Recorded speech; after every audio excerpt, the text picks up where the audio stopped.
Hey loves, I'm back with another motivational video. So if you're new here, I welcome you. If you are returning, thanks for coming back. Go ahead and like this video, subscribe if you're not already subscribed. All right, loves, so today I am coming to you real quick with a motivational video, okay? So I know that right now there are a lot of tough times going on and folks are definitely stretching their coin. And I wanted to share with you guys some money habits that could help you or break you. 5 money habits that kept me broke. Now, I did write down a few notes here just so I can stay on track. I'm recording this on my phone today. I'm gonna share with you guys these 5 money habits that kept me broke personally. This may or may not actually fit with your lifestyle and or your family. However, I know that these 5 things personally challenged me when it came to budgeting and at the end of the month, and I'm like, where did all my money go? You know what I mean? So hopefully these tips will help you to be a little more mindful of how you're spending your coin and help you, you know, to save your money, period.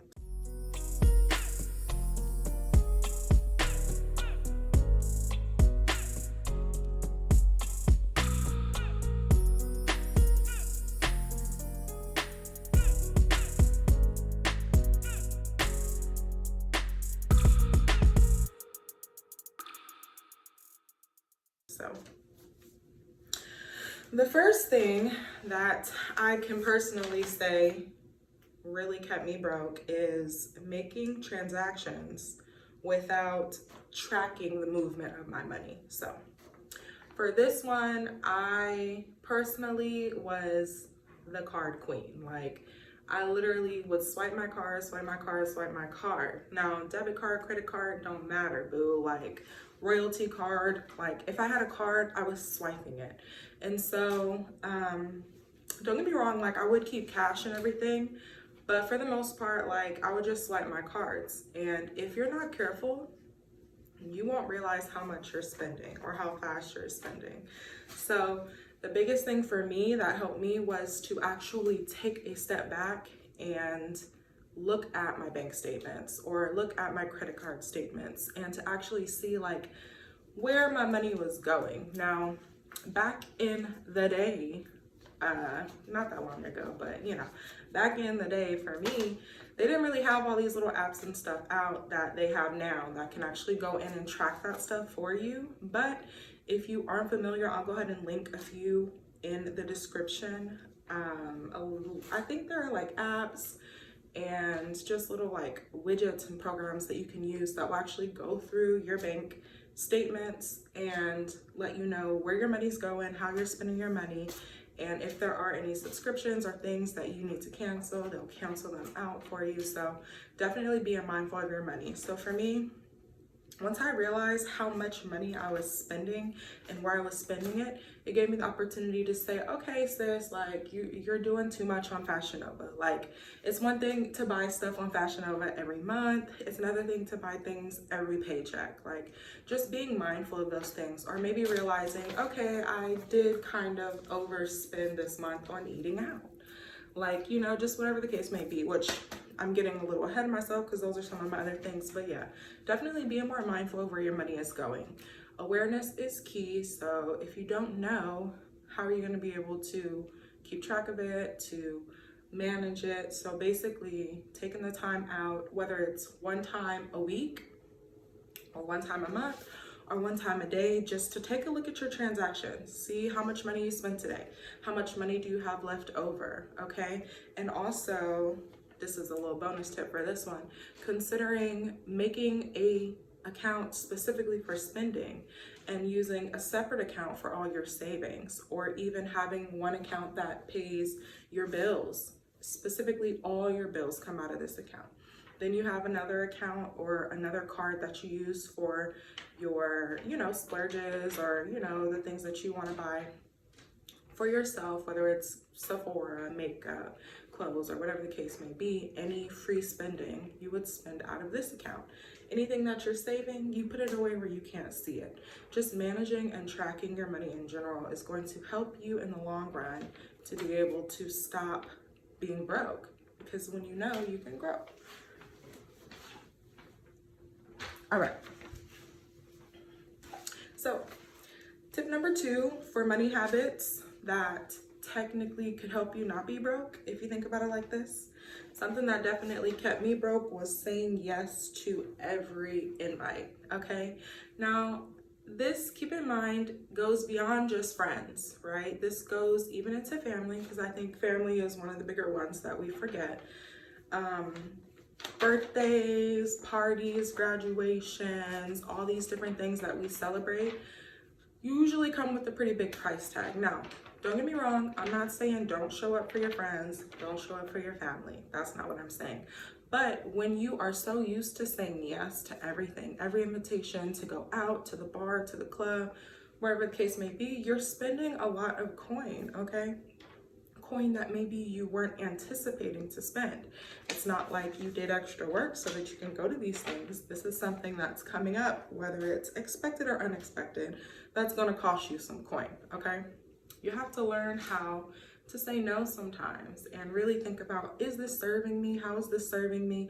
Is this something that I can afford to attend? Is this something that's valuable enough for me to attend? You know what I mean? So, you know, when you're always going out to eat with your coworkers, when you're always going out to the bar, like, drinks at the bar add up fast, okay? If you don't have someone there paying for your meal, paying for your drinks or whatever, your gas, cause sis, I don't know about y'all, but gas is like $7 over here right now. So just being mindful of how much money actually goes into attending an event. You're gonna have to get your hair done, your nails done, your outfit right, your transportation, your food, etc., etc. So just being mindful that everything you're invited to, you don't have to go to. And if you're always trying to show up for everybody and you really can't afford to, you're gonna be broke. So be mindful of that, because that's definitely a habit of mine that kept me broke. I was always the party girl back in the day, and there was pretty much no invite that I didn't attend. I think that's why people invited me, because they knew I would show up and they knew I would be a good time. But also, just as fast as I was making, I had the income to sustain that lifestyle, let's say that. So I was bringing in enough money to be spending. However, if I had saved all that money, like, I could have invested it way more wisely. So just keep that in mind. You don't have to go to everything, okay? This is habit number 3 that personally kept me broke and is probably keeping a lot of y'all out there broke too. So lazy eating. Like, when I say where we finna eat at, I mean it. I would stop if I didn't feel like cooking, or I know I didn't have the groceries in the house to make dinner. I'm stopping at fast food, right? And I don't just eat any fast food. Now, to each his own. Everybody, you know, likes different things. McDonald's, this and that. Me personally, like, if I'm going to eat, I want to eat something good. So say I'm just trying to get something fast and cheap. I stop by Panera or whatever the case may be 3 times a week. That's $60 right there. $60 that I could have put somewhere else. You know what I mean? So basically being mindful enough to go out to the grocery store, get your food, meal prep, because honestly, the food out there, you don't even know what's in it. That's a video for another day, okay? But just keeping in mind, like, every time you go to Starbucks and you're not just getting the $5 coffee, you want the $8, the $10 coffee with the extra pumps of caramel, okay? Give me all the espresso shots and this and that. This stuff adds up over time. Now, I'm not saying don't eat out ever. I'm not saying don't get your coffee. I'm just saying, how much do you need to do daily? If you were to get a Keurig and invest that money into a Keurig that you can use at your home and buy your coffee and cream, you can make the same, if not better, stuff that you would get at Starbucks, but balling on a budget, okay? Because technically, you're gonna spend less money daily after you invest that money in a product, that's going to save you money, if that makes sense. Same thing with food. It's like, yeah, it's quick, it's convenient and easy to stop, and not even just for meals. Like sometimes you want a sweet treat or you want to stop, and you know what I mean? Like those things add up. So instead of being lazy, be more prepared. And I'm not trying to call you lazy, because we all have our days, but I'm just saying being more mindful, being more prepared, and having the things that you need within your home saves you from having to go out and spend that money elsewhere. And you could put that money that you're spending on Starbucks or on your fast food into a new pair of shoes or some hair, or you know, whatever floats your boat. But just knowing where your money is going and not just spending for convenience. There are times when paying for convenience actually pays, and then there are times when paying for convenience is a waste of fucking money. Let's just be real. But anyways, so number 4. Now this habit, I think a lot of people are very guilty of, okay? So money habit number 4 that keeps people broke, people including me, is passing off impulsive spending as self-care. Now, I know nowadays we're all into this whole idea of self-care day, this and that, but a lot of the shit that we call self-care is really just impulsive spending, right? Now, don't get me wrong, there's a difference between planning a day for yourself, right? You want to go to the spa, go get you a massage, get your nails and your feet done, or whatever the case may be. I understand that, because you're pouring back into yourself. That's important. We have to do that, right? But what's not the same is saying, oh, you know what? I'm going to go and splurge on all these new shoes and all this new clothes and stuff and call it self-care. Or scrolling down Instagram and you see an ad for the newest and latest this or that or whatever the case may be, and you say, oh, you know what? Self-care, that's what that is, you know? Or going to the restaurant, right, for dinner and deciding that you're going to have a whole bunch of bottles of wine because you're trying to ball out, and that's self-care. No, sis, you're wasting your money. That's what it is. You're not being disciplined in your spending. So a lot of the times I feel like we try to make it seem like, you know, we're doing these things for our self-care, when in actuality we're feeding our own need to impulsively have and acquire things. We've been conditioned to be in a consumer mindset for so long, and now that all the new age stuff is becoming popular, people like to hold on to the pieces of things that serve them, that make things easier and happier for them, which I understand.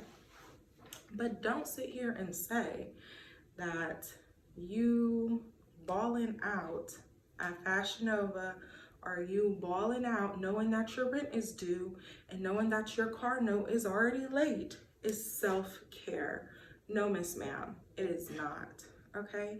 Same thing for my dudes out there, whatever the case may be. Say you have your vices, you want to go buy your weed and you're this or you're that. Like, don't get me wrong, to each his own, do what you gotta do, but don't sit here and tell me you're doing it for self-care. You're doing it to feed that need that you have. So just being mindful of impulsivity. I think it's impulsivity, whatever. Like when you first have that initial thought to spend, stop for a second and think about, do I need it? Is it going to bring value into my life? Those two things. Before you buy something, for real, before you spend your money, really think about, A, do I need it? And sometimes the answer to that is going to be no, you don't need it. But if the answer to the second one is yes, does it bring value into my life? Then maybe, you know, to each his own. But sometimes you realize you really don't need some stuff, or it's really not bringing value. It's filling a impulsive need, it's feeling a desire, but is it actually enriching your life? Is it bringing you balance? Is it elevating you? Mind, body, or spirit? Like, think about those things before you just go spending your coins. And maybe reconsider spending it on something else, okay? So the last one I'm going to share with you guys that personally is a habit that has kept me broke. Not that, you know, I'm saying this is the same for you guys, but it has been for me. It's doing the minimum work instead of investing more. So by this, I mean, loosely speaking within your job, right? Because obviously most of us still have to work a job to maintain a living. You know, we tend to show up and have that attitude of I'm just here for a check, or, you know, just gonna do the bare minimum and go home, which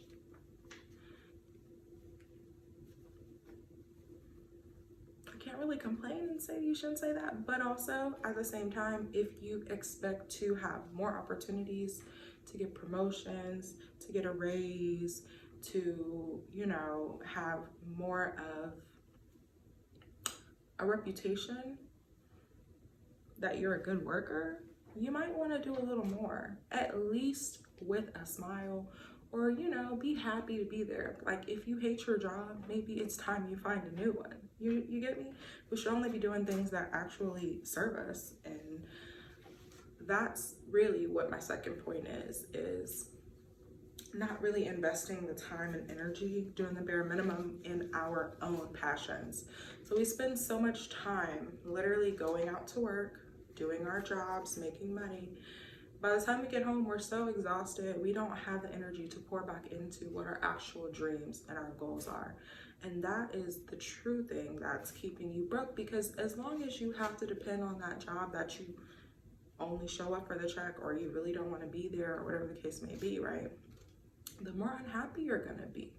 So if you at least take the time, if you're not going to put that time to be a better worker and to get opportunities for raises and promotions and things within your actual job, then you should at least be pouring that time and energy into your passions, so that you can create a space, so that you can create a business, a product, a service, whatever the case may be, that's going to also attract and bring in more abundance into your life, okay?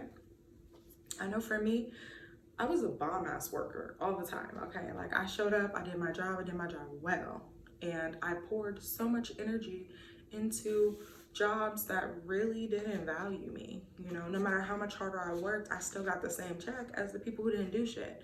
So of course that makes you feel disgruntled, that makes you feel like, okay, you don't want to work hard, and to each his own. But also I realized that extra energy that I was putting in over there, if I put it in somewhere else, it will also lead me to an opportunity to make money. So instead of being in the mindset of doing the bare minimum, push and stretch yourself to do more, okay? All the people who you look up to, the celebrities, this and that, who have all this money, well, not all of them. Let me not say that, because some of these fools, I don't know how they got there.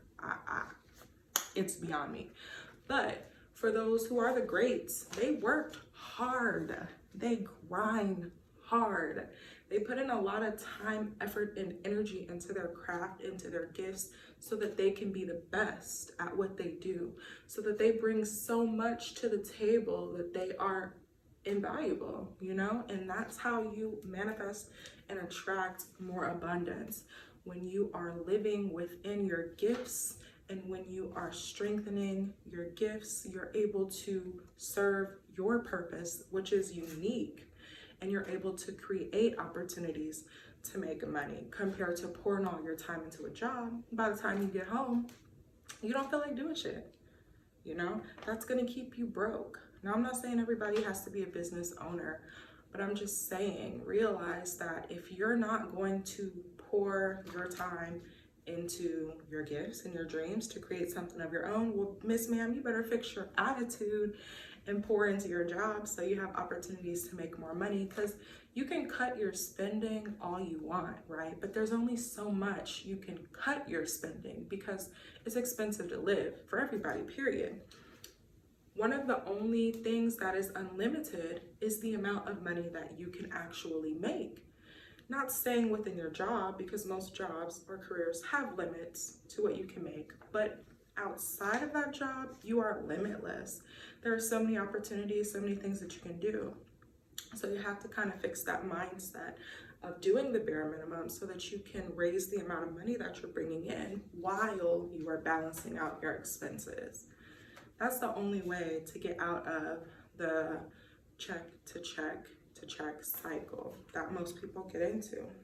But we're so used to doing the bare minimum that, you know, we end up staying broke. So I'm gonna give you guys a bonus one. Let me put these notes down because those are all 5. Or wait, I'll reiterate them. Number 1 was making transactions without tracking the movement. That will keep you broke because you have no idea where your money's at, where it's going. Number 2, saying yes to every invite.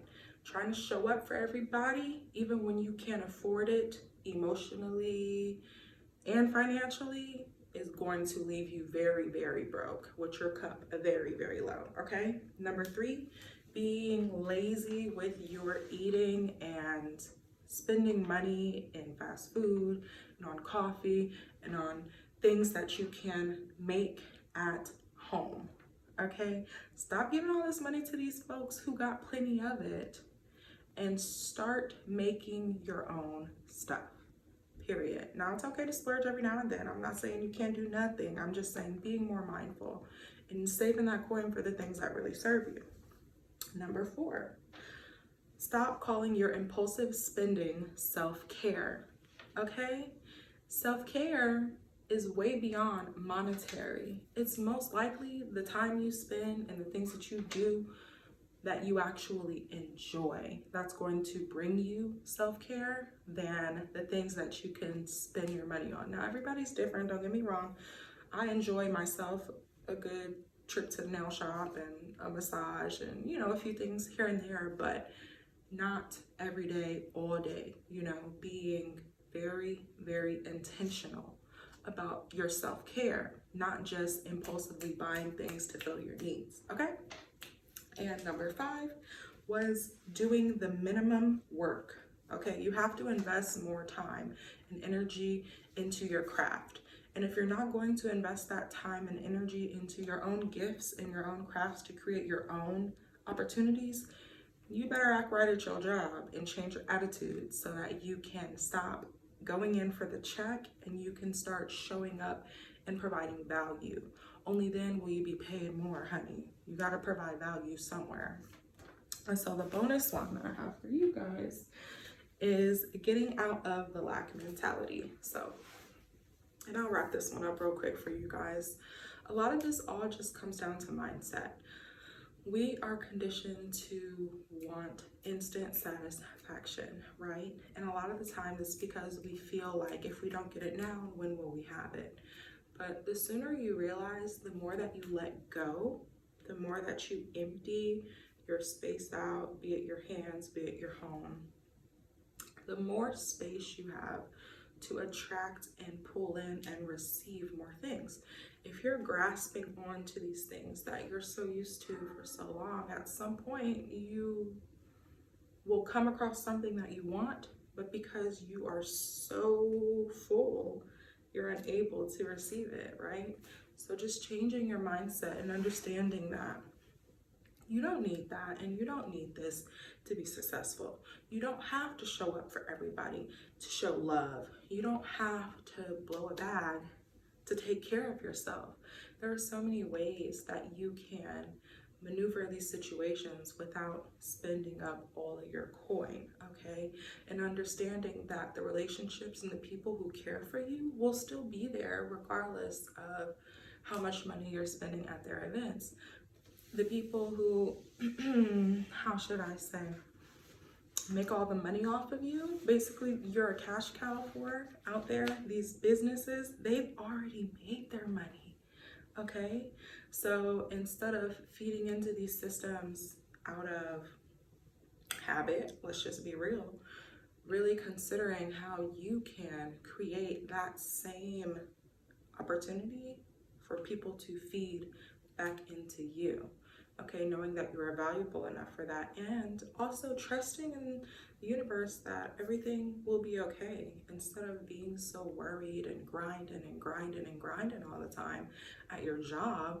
Maybe taking that time you need to actually take a step back and remember what you like, remember your purpose, and trust that in doing that, you can create the life for yourself that you want. You can manifest and bring in enough money to be able to live the lifestyle that you want. And when you do manifest and when you do attract these things, being very intentional and spending with purpose so that you can maintain it.